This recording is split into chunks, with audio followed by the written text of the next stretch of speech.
c'est d'abord leurs conditions actuelles, à savoir que lorsque vous avez 400 000 jeunes qui sortent de nos écoles avec des diplômes en poche, il n'y a que 100 000 qui trouvent un emploi dans le secteur moderne.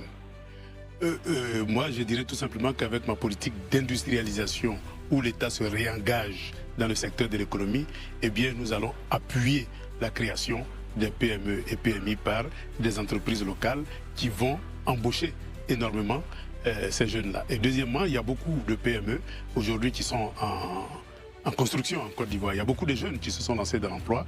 Il faut mettre en place un mécanisme qui leur permet tout simplement de créer plus d'emplois. Et donc, avec le soutien de l'État, en matière de crédit, d'assistance technique et de normes internationales, nous sommes capables de relever l'employabilité de ces jeunes. Non, monsieur.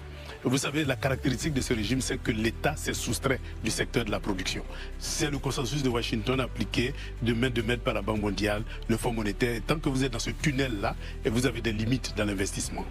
Est-ce qu'aujourd'hui, il existe pour les PME, PMI, un mécanisme qui leur permet aujourd'hui de donner des crédits sur la base tout simplement de la confiance?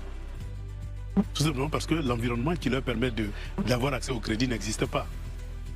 C'est tout. Et il faut mettre, et donc en mettant en place des fonds de garantie de la part de l'État, nous avons la possibilité de permettre à ces entreprises-là d'investir. Et plus vous investissez, plus vous employez. Maintenant, le deuxième élément important, vous savez, le chemin de fer, les 37 km de chemin de fer qu'on appelle aujourd'hui métro, de 1000 milliards. Franchement, l'une de mes plus grosses décisions, ce serait d'arrêter ce chantier-là pour le remplacer par un train urbain qui coûtera nettement moins cher. Et le reste, nous allons prolonger le chemin de fer, le rénover et doubler, créer un TGV jusqu'à Bouaké et le prolonger jusqu'à Niamey. Et ça, c'est possible puisque quand j'étais DG du Bénin, on avait fait l'étude de rénovation de l'ancien chemin de fer. Il faisait 260 milliards de francs CFA. Les 37 km de métro font 1000 milliards de francs CFA. Entre ce chemin de fer qui va jusqu'à Kaya et 37 km, je préfère qu'on remplace ces 37 km-là par un train urbain qui coûtera nettement moins cher et le surplus, on peut rénover et même créer et donc donner du travail à ces jeunes-là dans le secteur des grands travaux. Parce qu'il faut relancer des travaux qui emploient des Ivoiriens, qui emploient des PME ivoiriens. Et moi, mon train urbain, les wagons seront fabriqués à l'INPHB, pas en Europe. Très bien. Monsieur Dombello, un homme de rupture ou un homme de réforme? Blondie, dernière question, s'il vous plaît. Les deux, réforme et rupture. Herman. Bon, vous parlez, vous êtes homme de rupture, de réforme, vous parlez de la transition du secteur informel vers le secteur formel. Ça va se passer comment? Ce n'est pas seulement que des mots, des slogans? Mais je vous ai décrit tout de suite le statut du paysan qu'on veut transformer en fermier. Et il faut tout simplement que dans le cadre de notre programme de gouvernement en milieu rural, c'est le passage du statut de paysan au statut de fermier. C'est-à-dire capitaliser sur un titre de propriété foncière et créer des entreprises agricoles en lieu et place du secteur informel pour leur permettre d'avoir accès au crédit. C'est la même logique. Nous allons créer des villages économiques. C'est-à-dire vous prenez un quartier, vous créez un village économique avec des cases économiques à l'intérieur et affectés à ce secteur informel-là et vous les formalisez. Et vous leur permettez d'avoir accès au crédit. Est-ce que ce n'est pas fait déjà? Parce qu'on constate souvent les politiques actuelles, le secteur informel est à l'abandon. Secteur informel et même les gens. Le secteur informel à l'abandon. Il n'y a aucune politique systématique qui permette de moderniser le cadre urbain en intégrant le secteur informel dans le cadre urbain et en modernisant et en rendant ça formel. Moi, je propose que dans chaque quartier, il existe et qu'on crée un village économique avec des cases économiques affectées au secteur informel. Et c'est l'État qui se réintroduit dans l'économie. Voilà pourquoi je parle de réintroduction de l'État dans l'économie pour appuyer la création et la modernisation de l'économie. Docteur Barry. Monsieur Dombello, vous êtes souverainiste, vous vous dites souverainiste du moins. Je le suis. Ok. Il le proclame. Vous êtes souverainiste. Je vous le concède. Dans la sous-région, il y a des pays frontaliers de la Côte d'Ivoire qui se font appeler également souverainistes. Le Mali, le Burkina Faso, le Niger. D'accord. Ces derniers ont rompu avec la France. Mais on constate que sur le terrain, en lieu et place d'une stratégie coordonnée nationale, c'est plutôt une autre force étrangère qui vient en appui aux forces de défense et de sécurité de ces pays-là. Laquelle des Vous forces voyez de quoi je étrangères? parle? Non, éclairez-nous lanterne, Dr Barry. Laquelle des forces? Wagner devenu Africa Corps. Donc la Russie. Très La bien. Russie. Est-ce que ça, c'est du souverainisme réellement, selon vous? Je bâtis mon projet souverainiste, non pas sur la rupture avec la France, mais l'annulation des accords de défense et l'annulation des accords monétaires comme au Ghana, comme au Maroc, qui est un pays qui coopère largement avec la France. Mais il n'y a pas de base militaire française au Maroc. Il n'y a pas non plus le franc CFA au Maroc. Ils ont Il y a leur une monnaie. base américaine au Maroc, n'est-ce pas? Mais ils ont leur monnaie. Attention, je m'explique, je me justifie. L'armée française s'est imposée à la Côte d'Ivoire par agression. Mon agresseur d'hier peut pas être mon gardien. Ça, je le répète. Et donc, pour moi, il est important que nous ayons notre politique autonome de défense et de sécurité pour que demain, on soit capable au moins de produire un pistolet pour nos policiers et des munitions pour nos policiers. Au moins, au minimum. Mais après 60 ans, on n'a pas tout ça là.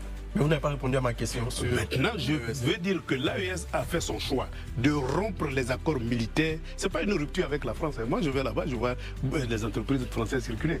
Et donc, ils ont rompu les accords militaires uniquement. Et ils ont chassé l'armée française.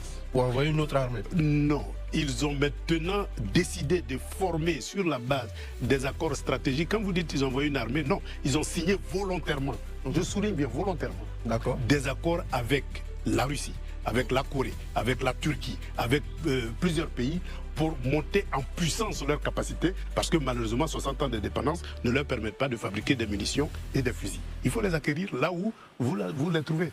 Et donc c'est des accords volontaires de coopération.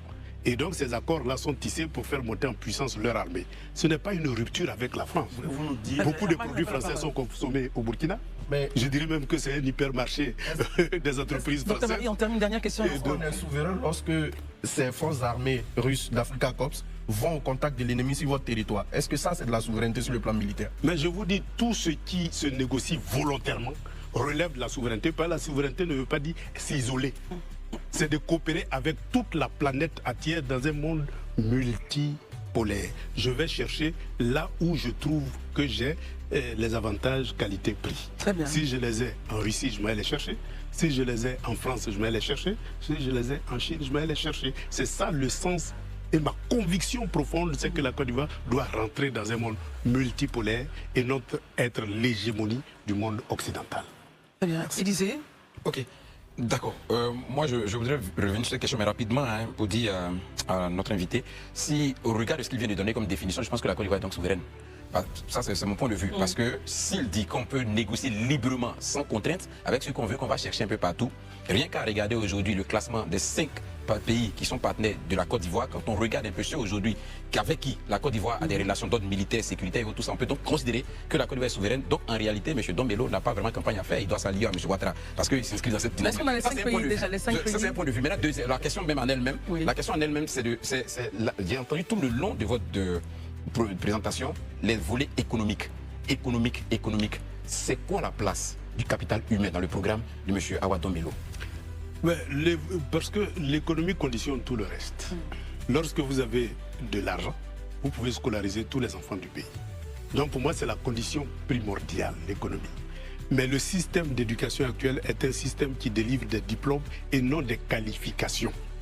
C'est maintenant qu'il y a une politique de lycée professionnel qui se met en place, mais j'estime que ce n'est pas suffisant. On a des lycées, on a des écoles, il faut faire de telle sorte que l'école délivre et des diplômes et des qualifications. C'est-à-dire qu'à côté des écoles, et je donne toujours cet exemple, j'ai un DE en génie mécanique. Je ne sais pas réparer un véhicule en panne. Pourtant, je sais le réparer au tableau. Vous trouvez ça normal? Je suis diplômé en mécanique, mais je ne suis pas qualifié en mécanique.